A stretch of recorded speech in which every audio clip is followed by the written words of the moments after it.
চাইতে আমি পাকা রাস্তা দিয়ে আসবো, এইরকম কষ্ট করে না। সাত্তার সাহেবকে এমপি বানাইছেন, তাই না? আমি আজকে আপনাদের কাছে প্রশ্ন রেখে গেলাম, উনি কি কাজটা করছে?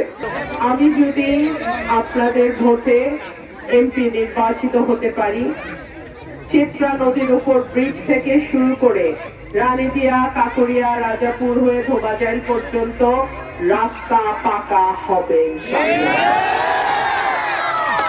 আমি যখন এমপি ছিলাম, আমি ডিও লেটার দিয়েছিলাম, একটা চিঠি দিতে হয় সরকারকে এই ব্রিজ এবং রাস্তার জন্য। আপনাদের দোয়ায় সেটা অনুমোদন হয়েছে।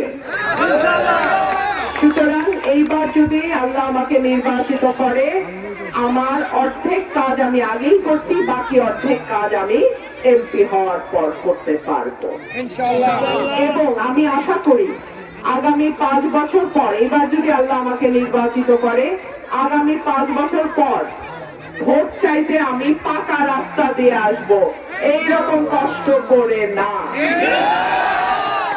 আমি আজকে আস্তে আস্তে একটা কথা না বলে পারছি না। আপনারা তো সারা জীবন ভোট দিয়ে সাত্তার সাহেবকে এমপি বানাইছেন, তাই না?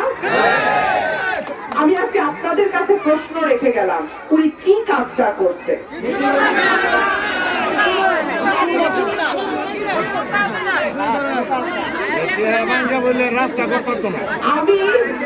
আমি পাকশিপুর ইউনিয়নে তার যে বাড়ি সেইখানে পর্যন্ত আমি গিয়ে দেখে আসছি, সেইখানের অবস্থাও ভয়াবহ। তো তাহলে কাজটা করলো কোথায়? আমি জানি না, আমি বুঝি নাই। সেই জন্য আপনাদের কাছে আমার অনুরোধ থাকবে, 12 তারিখ সারাদিন আর আমার মা বোনদের কাছে অনুরোধ থাকবে, আপনারা কষ্ট করে সকাল সকাল ভোট কেন্দ্রে চলে যাবেন। আপনাদের ভোট দিয়ে যেন আমার হাঁস মার্কার বিজয় শুরু হয়। আমার মা বোনদের কাছে আমার বিশেষ অনুরোধ, আপনাদের ভোট দিয়ে যেন আমার বিজয়টা শুরু হয়।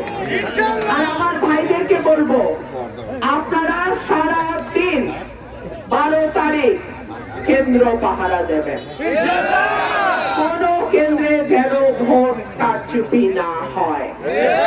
আমার ভাইদের বলবো, ফলাফল ঘোষণা না হওয়া পর্যন্ত, ফলাফল যোগ করে সই করে একেবারে ডিক্লেয়ার না দেওয়া পর্যন্ত আপনারা কেন্দ্র ছাড়বেন না।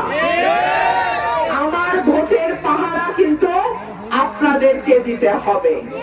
আর আল্লাহ যদি আমাকে নির্বাচিত করে, আগের বার আমি একনেকে পাশ করাইছি, অনুমোদন হয়েছে, এইবার রাস্তা তৈরির কাজ আমার। আপনাদের সাথে এরপরে যখন দেখা হবে, ইনশাআল্লাহ পাকা রাস্তা, ভালো রাস্তা দিয়ে আমি যাতে আমার গাড়ি নিয়ে আসতে পারি, সেই রকম রাস্তা করে দিয়ে দেখা করবো ইনশাআল্লাহ।